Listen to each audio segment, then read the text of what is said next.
Bismillahirrahmanirrahim. Assalamualaikum warahmatullahi wabarakatuh. Hamdan wa syukranillah wassalatu ala rasulillah amma ba'du. Alhamdulillahirabbil alamin. Pertama-tama marilah kita panjatkan puji syukur kehadirat Allah Subhanahu wa taala yang telah memberikan berkat rahmat dari dahirnya agar kita bisa berkumpul dalam keadaan sehat walafiat. Tak lupa selawat serta salam kita curahkan kepada junjungan Nabi besar kita Nabi Muhammad Shallallahu alaihi wasallam yang telah menuntun kita ke jalan benar, yaitu agama Islam. Sebelumnya, perkenalkan, nama saya Luki Aryadita, absen 20 dari kelas 11 AKL 3. Pada kesempatan ini, saya akan menyampaikan dakwah yang bertemakan pengaruh teknologi terhadap moral anak muda. Sebagai umat manusia yang beriman, kita wajib memiliki moral. Apa sih arti moral? Moral adalah suatu hukum tingkah laku yang diterapkan kepada setiap individu untuk dapat bersosialisasi dengan benar agar terjalin rasa hormat dan menghormati. Lalu apa sih teknologi itu? Teknologi adalah keseluruhan sarana untuk menyediakan barang-barang yang diperlukan bagi kelangsungan dan kenyamanan hidup manusia. Definisi kedua hal tersebut sangat tidak berkaitan, tetapi pada zaman sekarang ini malah sangat dipengaruhi oleh teknologi. Maka dari itu mari kita membahas hal ini. Sejak kecil kita selalu diajarkan apa aja yang boleh dan tidak boleh, hal yang sopan dan tidak sopan, dan hal yang baik dan tidak baik. Tanpa kita sadari itulah yang dinamakan dengan moral.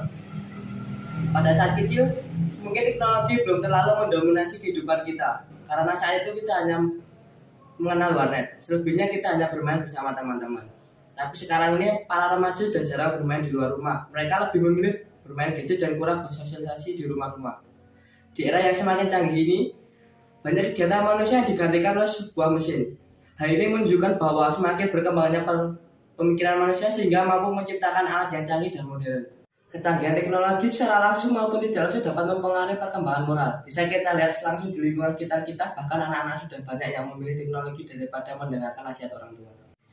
Mereka lebih memilih mencari di cara internet daripada bertanya kepada yang lebih tua, atau bahkan mereka akan untuk membaca buku. Internet memang mempunyai banyak sekali manfaat yang baik. Internet sebenarnya memberikan banyak pengaruh positif apabila kita yang menggunakannya dengan tujuan yang positif pula. Anak-anak zaman sekarang lebih pintar dalam memakai teknologi sehingga orang tua sangat terbatas dalam mengawasi. Akibatnya, anak-anak mengakses hal-hal negatif dalam internet yang seharusnya belum waktunya untuk mereka akses. Seperti yang kita tahu, hal-hal negatif tersebut bisa membawa pengaruh buruk terhadap anak-anak. Mereka mulai berkata kasar, menonton pornografi, merokok, dan kekerasan terhadap sesama.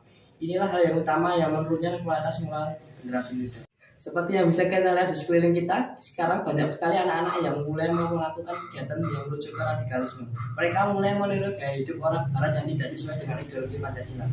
Mereka mulai terpengaruh ajakan yang tersebar dari internet. Jiwa muda mereka yang terbilang labil cenderung sangat mudah untuk dipengaruhi berbagai hal. Contohnya mengikuti kelompok-kelompok yang tidak sesuai dengan keyakinan mereka. Alhasil mereka terpengaruh dengan hal yang tidak seharusnya mereka ikuti dan menjadi seorang pemberontak.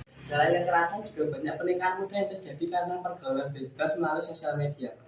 Mencari teman lewat internet memang baik. Selain menambah relasi, kita juga bisa tahu dunia luar lebih dalam lagi. Tetapi banyak anak muda yang terlalu mudah dibodohi. Akibatnya, banyak generasi muda yang salah pergaulan hingga mereka melakukan hal-hal yang merusak masa depan mereka. Mereka mulai menggunakan narkoba, seks bebas, bahkan terjangkit HIV. Dari semua hal itu muncullah pernikahan dini, perceraian muda, penelantaran anak, aborsi, dan lain-lain. Semua yang saya sebutkan tadi merupakan dampak-dampak negatif paling buruk yang terjadi. Lalu bagaimana dengan dampak-dampak kecilnya? Mari kita mulai dari lingkup kecil seperti keluarga. Seringkali mereka bersama ataupun kumpul keluarga besar, anak-anak selalu sibuk dengan gadgetnya masing-masing. Mereka tidak peduli dengan kita dan mulai sibuk dengan dunia mereka sendiri. Mereka menjadi tidak menghormati orang-orang di sekitar mereka. Sifat individualisme semakin menekat pada diri mereka. Balik ke lingkup sekolah, anak-anak sekarang diperbolehkan membawa handphone untuk mendukung proses belajar mengajar. Tetapi para murid menyalahgunakan aturan ini untuk hal-hal yang tidak seharusnya, seperti bermain gadget saat pelajaran sedang berlangsung, mencari jawaban di internet, dan menyingkirkan buku. Mereka hanya percaya pada internet. Para orang tua, apa yang harus kalian lakukan? Meskipun sekarang teknologi juga mempengaruhi kalian, seharusnya kalian sebagai orang yang mengerti harus bisa lebih mengendalikan diri kalian dan juga anak-anak kalian. Sebagai orang tua yang baik, sejak kecil anak harusnya ditanami moral yang baik. Dari hal inilah kita mengambil kesimpulan bahwa pengaruh yang terdapat dalam teknologi kebanyakan berpengaruh negatif, terutama terhadap moral anak. Hal ini perlu adanya sinergi kerjasama antara orang tua, warga, sekolah, dan masyarakat. Diharapkan dapat berperan dalam penanggulangan dampak kemajuan teknologi ini agar tidak kebablasan.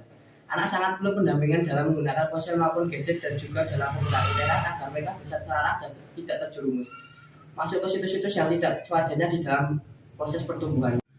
Poin yang penting dan utama adalah pemberian dan penanaman nilai-nilai moral, agama, dan akhlak pada anak dari sedini mungkin, dan ditambah lagi anak selalu dibimbing dan diarahkan ke hal yang baik.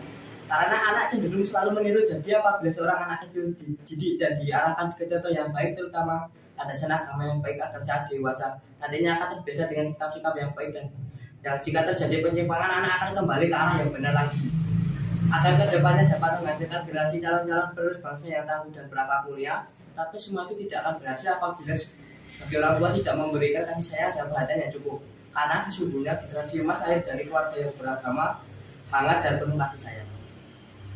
Yang melarang tapi dengan pengertian, yang mengekang tanpa kekerasan, dan yang mengajari dengan penuh kasih sayang. Jadi mari kita lakukan yang terbaik untuk kita, keluarga kita, bahkan bangsa, dengan menjunjung tinggi moral dan mengedepankan kehangatan keluarga. Sekian dari saya mengenai pembahasan dakwah yang bertemakan pengaruh teknologi terhadap para remaja. Maaf apabila ada kata yang kurang berkenan. Akhirul kalam, wassalamualaikum warahmatullahi wabarakatuh.